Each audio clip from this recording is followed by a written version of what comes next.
CCTV footage से आरोपियों की फिलहाल पहचान भी शुरू कर दी गई है। हालांकि इलाके में भारी पुलिस बल तैनात किया गया। तो बड़ी जानकारी आपको दे रहे पश्चिम बंगाल से, जहां आसनसोल में लाउडस्पीकर की तेज आवाज को लेकर विवाद शुरू हुआ, जो हिंसक झड़प में बदल गया। प्रशासन की कार्रवाई के बाद हालात इतने बिगड़ गए कि जहांगीरी मोहल्ला पुलिस चौकी पर हमला और तोड़फोड़ की घटना भी सामने आई। उपद्रवियों ने पुलिस परिसर और आसपास के इलाकों में जमकर हंगामा किया। कई गाड़ियों को भी निशाना बनाया गया, जिससे पूरे इलाके में अफरा तफरी का माहौल बन गया। जानकारी के मुताबिक आसनसोल पुलिस की टीम रेलपार इलाके में पहुंची थी, जहां मुस्लिम समाज के लोगों को तेज आवाज में लाउडस्पीकर बजाने को लेकर प्रशासनिक निर्देश दिए गए। पुलिस ने नियमों का पालन करने की हिदायत भी दी थी। इसके बाद इलाके में मंदिरों और मस्जिदों में बैठकें शुरू हो गई, लेकिन इसी बीच माहौल तनावपूर्ण होता गया। आरोपी की कुछ असामाजिक तत्व बड़ी संख्या में जहांगीरी मोहल्ला पुलिस फाड़ी पहुंच गए और वहां तोड़फोड़ शुरू कर दी। घटना की सूचना मिलते ही भारी संख्या में पुलिस बल मौके पर पहुंची और हालात को काबू में करने की कोशिश शुरू की गई। फिलहाल पूरे इलाके में सुरक्षा बढ़ा दी गई है, लगातार निगरानी की जा रही है। पुलिस उपायुक्त वीजी सतीश पसुमर्थी ने कहा कि स्थिति अब नियंत्रण में है और हिंसा में शामिल लोगों की पहचान सीसीटीवी फुटेज के द्वारा की जा रही है। वहीं दोषियों के खिलाफ सख्त कानूनी कार्रवाई भी की जाएगी।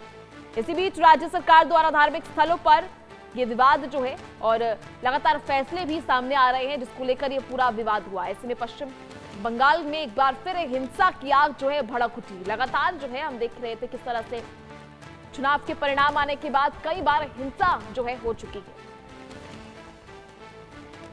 कसामला फानी चुरबा होंगे, किस लिए हुआ, क्या कारण से हुआ, तो हम लोग पता लगाए। कुछ नौजवान तत्व यंग, जो जिंजी जिसको बोलते हैं, यंग लड़का लोग, वो लोग आकर के आने में शायद पुलिस वाला से कुछ भैसा भैसी हो, कुछ मामला हुआ।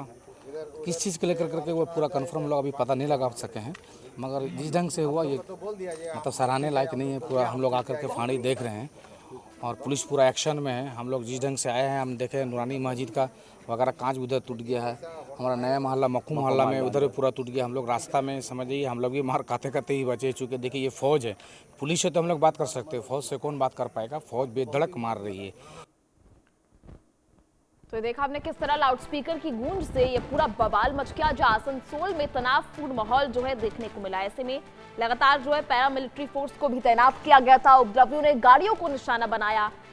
दरअसल पूरा मामला जो है लाउडस्पीकर की आवाज कम करने के निर्देश के बाद शुरू हुआ, जहां शुक्रवार रात को तनाव फैल गया। ऐसे में रेलपार इलाके में भीड़ ने पुलिस चौकी में तोड़फोड़ शुरू कर दी। ऐसे में पुलिस ने लाठीचार्ज किया और आंसू गैस के गोले भी छोड़े। हालांकि तस्वीरें आपको लगातार दिखा रहे हैं किस तरह से तनावपूर्ण माहौल बना और पुलिस चौकी पर असामाजिक तत्वों ने हमला कर दिया। चलिए ज्यादा जानकारी के लिए हमारे सहयोगी रैनिक दत्ता इस वक्त हमारे साथ लगातार जुड़े हुए हैं। रैनिक, किस तरह के हालात जो है कल देखे गए, उसके बाद फिलहाल पुलिस कितनी मुस्तैद नजर आ रही है? देखिए, आसनसोल के ये जो घटना, ये इसका शुरुआत हुआ था लाउडस्पीकर बंद करने का निर्देश पाने के बाद ही। सरकार की तरफ से स्पष्ट किया गया था कि जो भी धर्मीय स्थल है उस जगह पर लाउडस्पीकर इस्तेमाल नहीं किया जाएगा। लाउडस्पीकर का साउंड जो है वो कम करने का निर्देश जो है वो पश्चिम बंगाल सरकार की तरफ से दिया गया था। उसके बाद ही आसनसोल में कल जब जुम्मे का नमाज चल रहा था, उस दौरान शाम का नमाज के दौरान ही पुलिस की तरफ से एकदम बोल दिया गया था कि लाउडस्पीकर इस्तेमाल ना किया जाए। उसके बाद ही ये घटना जो है ये सामने आया।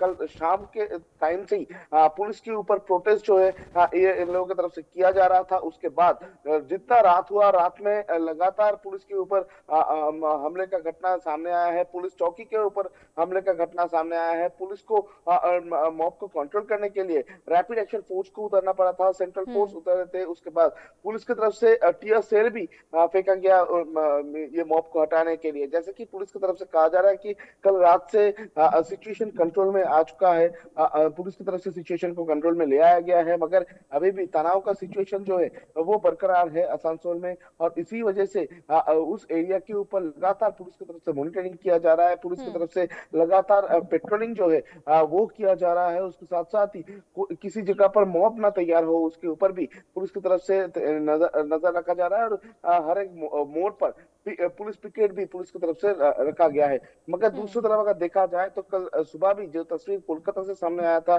जिस तरीके से रास्ते में नमाज पढ़ने को लेकर पुलिस के साथ हाथापाई का घटना सामने आया था, उसके बाद फिर से आसनसोल में लाउड स्पीकर बंद करने का निर्देश पाने के बाद ही पुलिस के ऊपर हमला करना, पुलिस के ऊपर चला होना, ये एक सवाल पैदा कर रहा है कि ये कब तक चलेगा। और पुलिस की तरफ से फिलहाल जो कहा जा रहा है कि जो लोग इसमें शामिल थे उनके खिलाफ में कार्रवाई किया जाएगा। पुलिस की तरफ से लोग आइडेंटिफाई करने का कोशिश किया जा रहा है। अब देखिए सकते जो तस्वीर है उसमें ही मालूम पड़ रहा है कि पूरा एरिया अंधेरा था और अंधेरा रहने की वजह से बहुत सारे लोगों को आइडेंटिफाई करना मुश्किल हो चुका है। और इसी वजह से पुलिस की तरफ से जो एरिया का सीसीटीवी फुटेज, जो लोकल सीसीटीवी फुटेज है और जो मीडिया के हाथ में जो फुटेज आया है, तो ये सब देखते हुए पुलिस की तरफ से लोगों को आइडेंटिफाई करने का कोशिश चलिए किया ठीक जा है रहा रैनी, है। बहुत बहुत शुक्रिया आपका जुड़ने के लिए, तमाम जानकारी साझा करने के लिए।